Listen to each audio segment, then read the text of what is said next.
Everyone. This is another of Hank's movie reviews, and today I'm going to talk about one of my personal favorite movies of all time, Big Trouble in Little China. Big Trouble in Little China is a cult action fantasy comedy movie released in 1986. Reason it never really caught on, aside from the fact that it's three genres in one movie, is it was released the week before Aliens, which I have to admit is probably a more accessible movie than this. But that doesn't mean it's better, James Cameron. So, Big Trouble in Little China was directed by cult film legend John Carpenter, who you might know, but probably don't, from such movies as They Live, Assault on Precinct 13, Escape from New York, The Thing, and of course, Halloween. Big Trouble. Kurt Russell stars as Jack Burton, a tough-talking truck driver who gets in way over his head in a world of sorcery, martial arts, ancient magic, yada yada yada, so on and so forth. So the movie essentially serves as a parody of martial arts movies, while at the same time being a pretty good example of one, with a lot of great special effects for the magic, martial arts, and of course, monsters.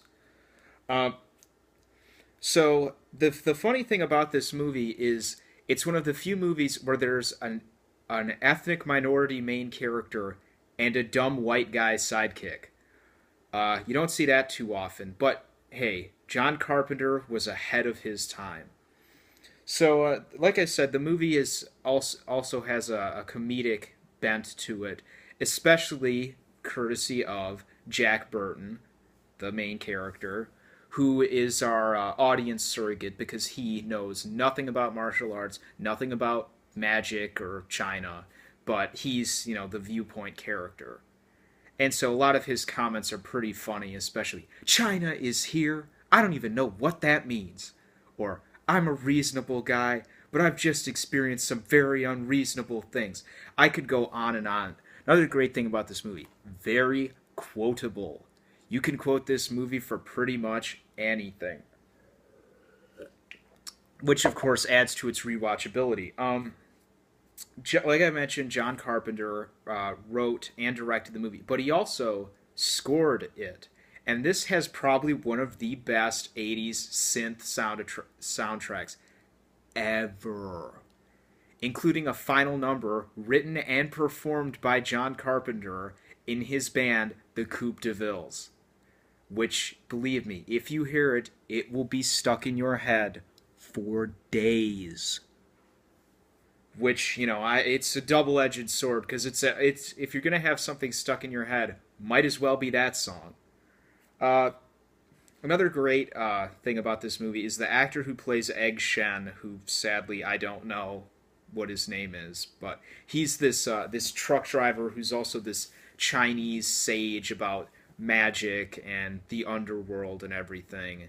And he's always making smart alecky comments to Jack Burton whenever he doesn't get anything.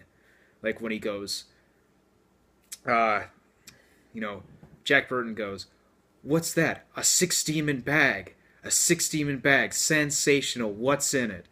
Wind, fire, that kind of thing." Like I said, quotable. Really, there's not much more I can say about this movie unless you go and watch it yourselves. And you really should.